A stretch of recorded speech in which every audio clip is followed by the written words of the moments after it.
नमस्कार दोस्तों, स्वागत है आपका हिंदी के एक और बेहतरीन वीडियो में। दोस्तों, आज हम पढ़ने जा रहे हैं ऐसे 5 या 6 अंतर कि जो आपके लगभग 2 या 3 अंतर इनमें से 100% आएंगे। तो इनको आप अच्छे से याद कर लीजिए। कल परीक्षा है तो आपको इनकी तैयारी बेहतरीन तरीके से कर लेनी है।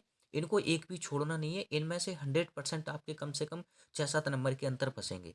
तो चलिए स्टार्ट करते हैं बिना देर किए और देखते हैं कौन कौन से वो अंतर हैं जो हमारी परीक्षा में बिल्कुल हमको रखे मिलेंगे। ओके।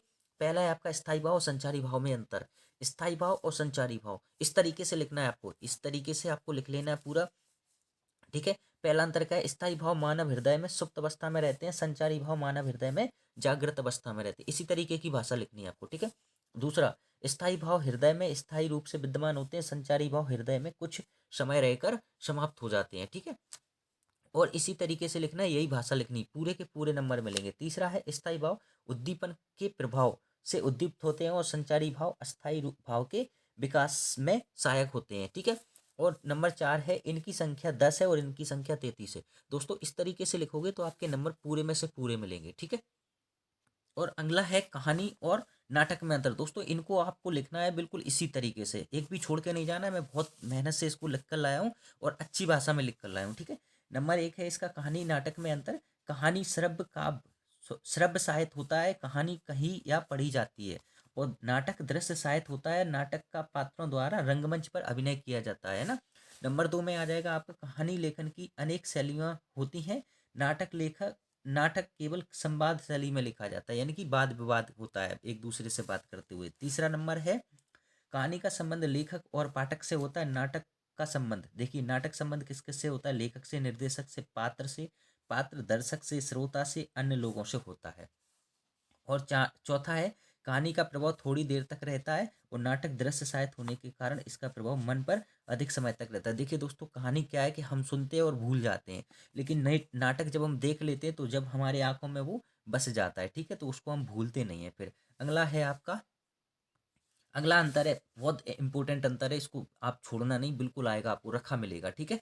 इस महाकाव्य और खंडकाव्य में अंतर है। इसमें जीवन का समग्र चित्रण होता है, समग्र या चित्रण या वर्णन होता है। इसमें जीवन के किसी एक अंश का वर्णन होता है। ठीक है।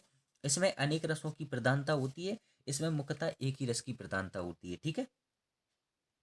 नंबर 3, इसमें अनेक छंदों का प्रयोग होता है और इसमें एक ही छंद की प्रमुखता रहती है। और इसमें उदाहरण लिख लेंगे हम। उदाहरण रामचरितमानस जो महाकाव्य है, ये रचयिता कौन है? तुलसीदास जी हैं। और इसमें उदाहरण कौन है? पंचवटी खंडकाव्य जो इसके रचयिता कौन है? मैथिली शरण गुप्त। 4 नंबर में आपका आएगा। 2 नंबर में आपको 4 ही पॉइंट लिख कर आना है, पूरे के पूरे नंबर मिलेंगे, एक भी नंबर आपका बाहर नहीं जाएगा। ठीक है।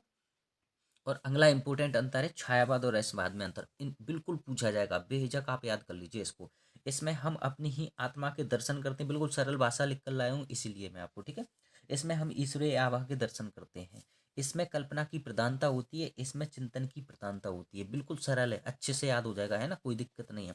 नंबर 3 है, इसमें भावना की प्रधानता होती है, इसमें ज्ञान बुद्धित्व की प्रधानता होती है ना। और इसमें क्या है? यह काव्य प्रतिकूल प्रकृति मूलक है और यह काव्य दार्शनिक प्रकृति मूलक है। ओके। दार्शनिक प्रकृति मूलक है, इनको आप रट लीजिए, इनको छोड़ना नहीं है बिल्कुल भी। ठीक है। और अगला महत्वपूर्ण अंतर है आपका नाटक एकांकी में अंतर। बिल्कुल रखा मिलेगा, आपको ध्यान रखना, पेपर में बिल्कुल छोड़ना नहीं है, इसलिए मैं पेपर के एक दिन पहले बता रहा हूँ आपको। इनको रट्टा मार के जाना। ठीक है। और मैं सारे वीडियो आपको इसी तरीके की ला रहा हूँ कि जो आपको पेपर में मिलेंगी। ठीक है। नाटक में कई अंक होते हैं, एकांकी में मात्र एक अंक होता है ना। नंबर 2, नाटक में पात्रों की संख्या अधिक होती है, एकांकी में पात्रों की संख्या अपेक्षाकृत कम होती है, नाटक की अपेक्षा कम होती है। ठीक है। भाषा आपको यही यूज करनी है पूरी की पूरी। नाटक में आधिकारिक कथा वस्तु के साथ साथ अनेक प्रासंगिक कथाएं होती हैं, एकांकी में मूल कथा आधिकारिक कथा होती है ना, इसमें एक ही कथा होती है। ठीक है। अब आगे इसके बाद आता है नंबर 4, नाटक दृश्य काव्य का बृहद रूप है, बृहद यानी कि बड़ा रूप है, और एकांकी श्रव्य काव्य का लघु रूप है, लघु यानी कि छोटा रूप है। ठीक है। तो नाटक एकांकी में अंतर हो गए। अब अगला अंतर देखें।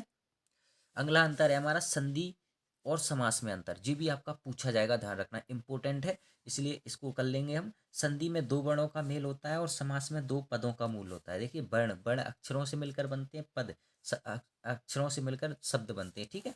संधि को तोड़ने पर संधि विच्छेद कहलाता है और समास को तोड़ने पर समास विग्रह कहलाता है। बहुत इंपॉर्टेंट भाषा लिख कर लाया हूँ मैं, ध्यान रखना। पूरे यूट्यूब पर आपको ऐसी वीडियो नहीं मिलेगी, इसलिए इसको सब्सक्राइब कर लीजिए अभी से, ठीक है, और लाइक भी कर दीजिए। संधि 3 प्रकार की होती है और समास 6 प्रकार के होते हैं। देखिए, संधि 3 प्रकार की होती है, समास 6 प्रकार के होते हैं। संधि का शाब्दिक अर्थ जोड़ होता है और समास का शाब्दिक अर्थ संक्षेप होता है। क्या होता है? संक्षेप होता है। दोस्तों, ये कुछ महत्वपूर्ण अंतर मैं लिख कर लाया था, आपको बता रहा हूँ। इनमें से आपके 100% कम से कम 2 से 3 अंतर फंसेंगे, तो आप इनको अच्छे से याद कर लीजिए। बढ़िया सरल भाषा मैंने दे रखी है ना। और अगर आप कोई भी चीज़ आपको हिंदी में, हिंदी के अलावा भी कोई भी सब्जेक्ट में कोई समस्या आ रही है, तो आप मुझे कमेंट करके बता सकते हैं। मैं सभी पर आपको वीडियो बनाकर आपको दूंगा। दोस्तों, आप कमेंट कर सकते हो, मैं आपके हर कमेंट का रिप्लाई देता हूँ, ठीक है। आप देख लीजिए, मेरी जितनी भी वीडियो डली है, हर कमेंट का मैंने रिप्लाई दे रखा है। दूसरा, आपको क्या करना है, आपको मेरी हिंदी के, मैंने हिंदी के वीडियो डाल चुके हैं सारे वीडियो, यानी कि उसमें सारे आपके प्रश्न उत्तर, निबंध, एप्लीकेशन, जो भी पूछा जाना है, इंपॉर्टेंट इंपॉर्टेंट चीज़ें मैंने सबकी वीडियो बना रखी है, प्ले लिस्ट में डली, आप जाकर देख सकते हैं। और मुझे बताइए कि आपकी तैयारी कैसी चल रही है, ठीक है। चलिए, वीडियो को लाइक कर दीजिए, चैनल को सब्सक्राइब कर दीजिए और अपने दोस्तों को भी शेयर जरूर कर दीजिएगा। ओके।